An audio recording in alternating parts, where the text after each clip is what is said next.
crap if I don't think that's right on the black dot.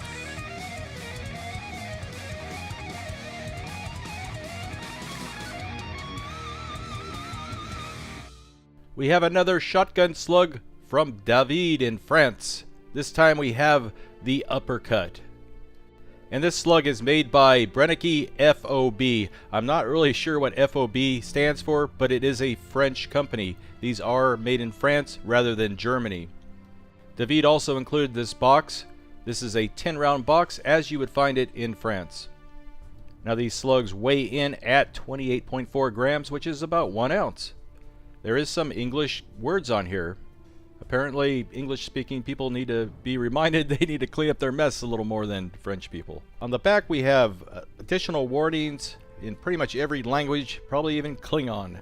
Well, here it is. This is the slug. You'll notice that the wadding design on this is the biggest difference. Also, these have some kind of a red, probably anti-fouling coating on them. The lead slug portion is a very familiar-looking Brennecke design, though. Since David couldn't send me live shells, he just sent the slugs, and I had to reload them myself, which isn't very hard. Everyone should give this a try if you're a shotgun shooter. Now, quite a few people have asked me to show them how I put a roll crimp on my shells. I use this mechanical roll crimper on my drill press, and it's just that simple. Welcome back, Taoflator folks. Jeff is Officer Greg out here with you. Hey, today we got a Taoflator Mouse exclusive. We are filming out here at Officer Greg's home range. This is where I work a few days out of the month teaching police officers how to shoot. So we got a little bit of shade cover and it makes it a little bit nicer out here. We're bringing you today, David, our French redneck who you've seen before, has sent some French Brenneckes. Most Brenneckes are made in Germany. These Brenneckes, however, were made in France. They've got a little red epoxy coating on them. And he sent us over a few of these. We're going to try them downrange and see how they work.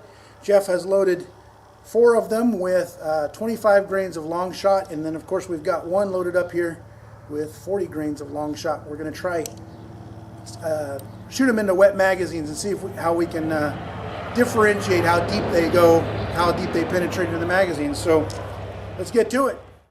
Okay, first shot at a steel plate, just to check for accuracy. You can see the white dot that we painted on there. Anytime you're ready. Okay, here we go. Whew. Sacre bleu, that didn't have much recoil at all. Sure sounded potent. Did it? At 25 yards, the slug was very accurate, but we see a problem there. The red wadding separated from the lead slug itself. Despite that, it still performed very well. So there was our point of aim, and it hit just a little bit low on that one, but very, very accurate.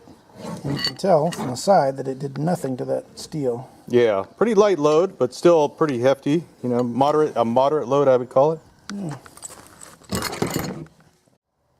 Okay, lead plate. I'm ready. Ready?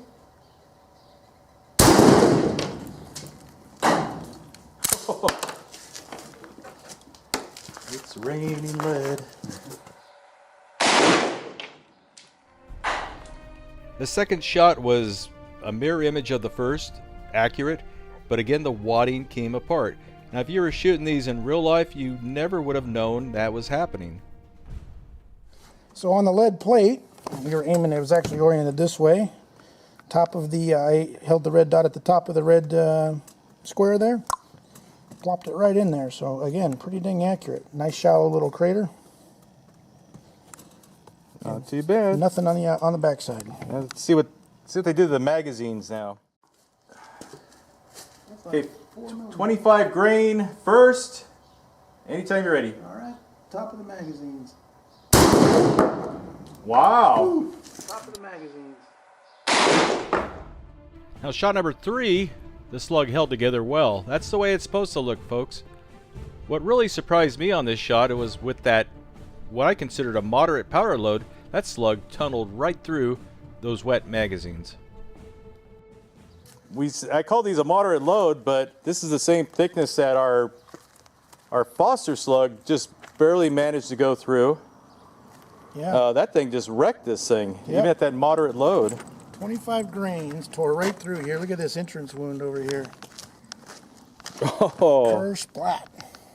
I love the magazines. I'm starting to run low on them though. Yeah, and nobody makes magazines anymore. Yeah. It's all on the internet. It made a clean exit.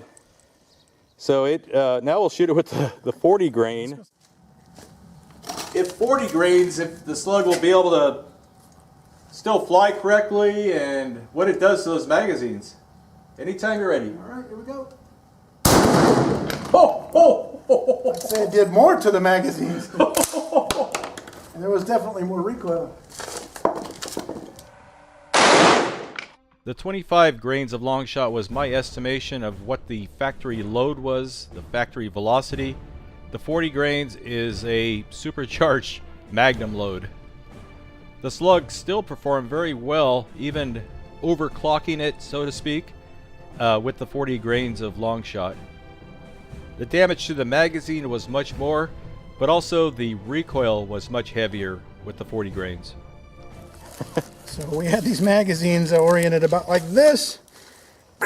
The 40 grain, the magazines were no match for the 40 grain. Was there a big difference in the recoil? There was a slight, significant difference in the recoil.